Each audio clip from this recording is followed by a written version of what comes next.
Grace and peace to all of you from God our Father and from our Lord and Savior, Jesus Christ. Amen.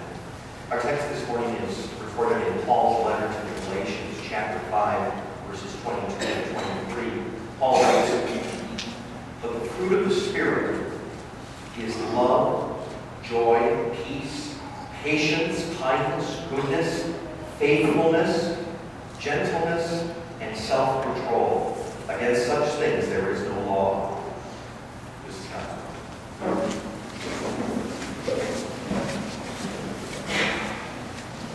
Christian friends, you may know that in America we have an institute for behavioral motivation.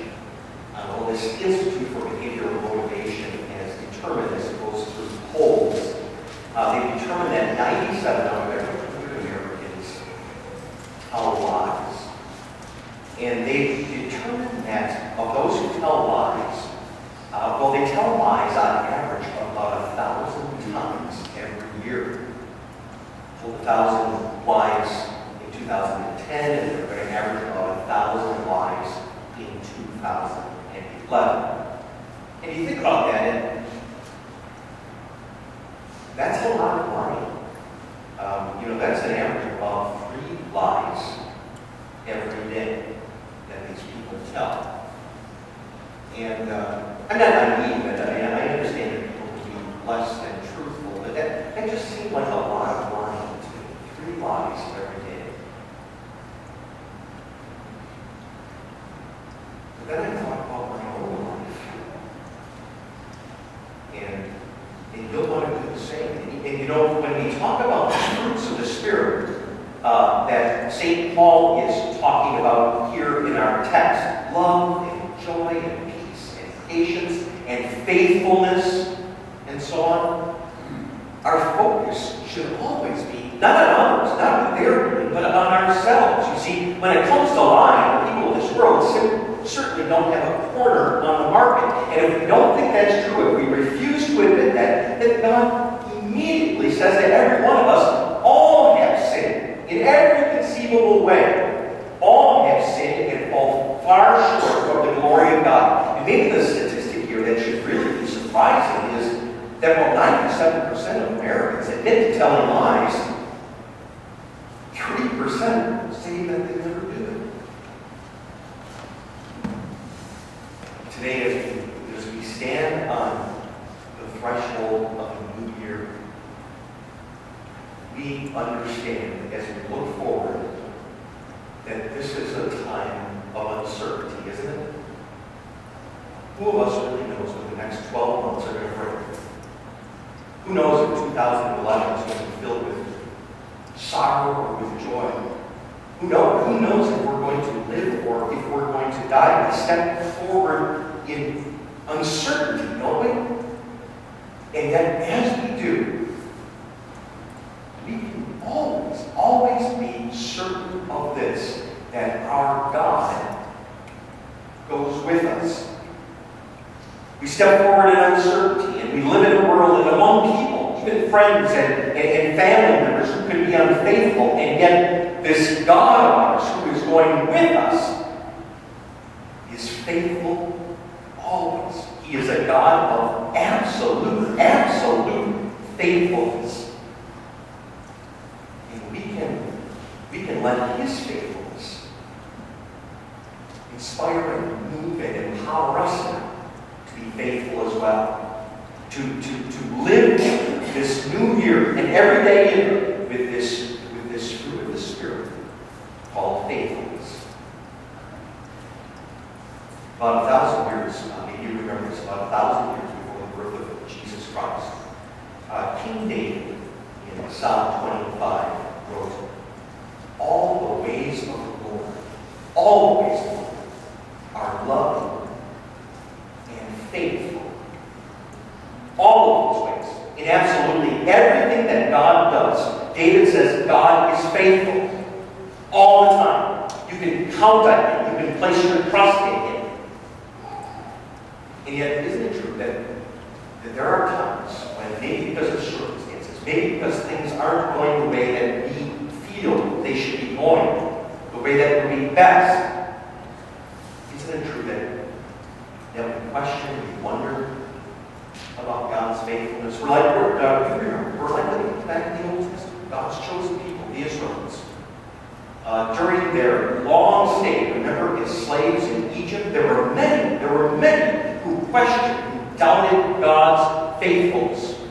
They wondered if they or their descendants would ever be free, would ever see that land that God had promised. And then when they wandered in the wilderness for 40 years under Moses, they wondered if God hadn't left them, if He hadn't abandoned them. And then when they went on the battlefield, and at times they lost, they wondered if God hadn't broken His covenant promises to them, that they were His chosen people, that He would be with them. And then certainly throughout the centuries, there were many who doubted and wondered and questioned whether God was ever going to keep His greatest promise of all, to send them and the world a Savior. Was this a faithful God? Was this really a God in whom they could place their trust? And again, in your life and mine, certainly there have been things, there have been times when we too have wondered. We have wondered about God's faithfulness to everything He has told us, everything He has promised. Maybe the pain of illness, maybe the pain of injury has led us to wonder whether or not God is really going to give us more than we can bear or not.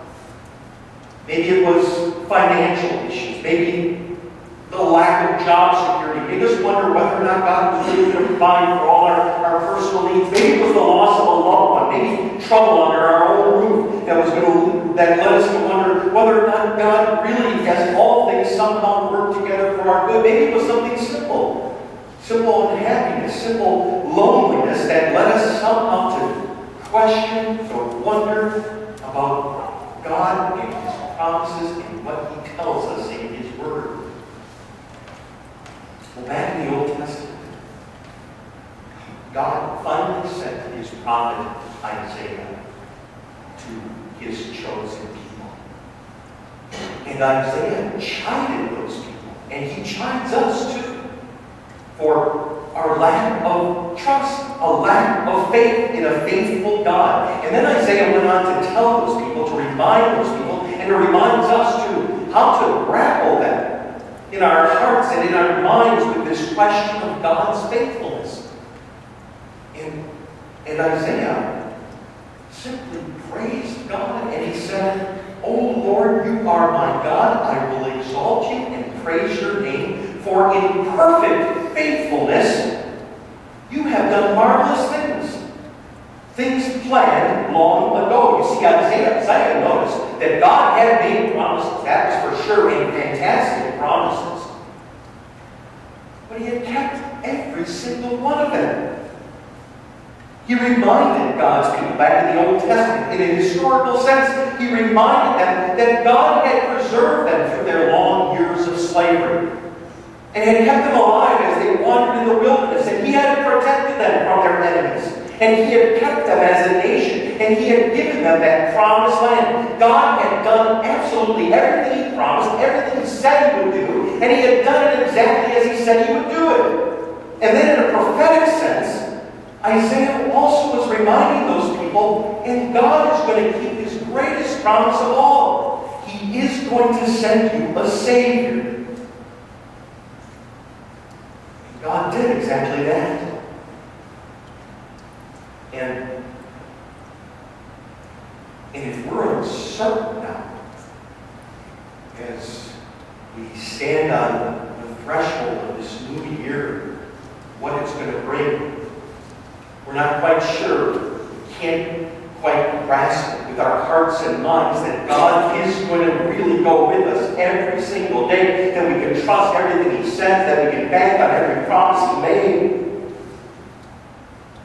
And this is the time again to go back to Bethlehem and to go back to that story of Christmas, and it will wipe away all of our doubts. Now, sure, it took 4,000 years or so, from the time that God first made the promise of the Savior to Adam and Eve in the Garden of Eden, to the time that God finally sent that Savior, and yet God did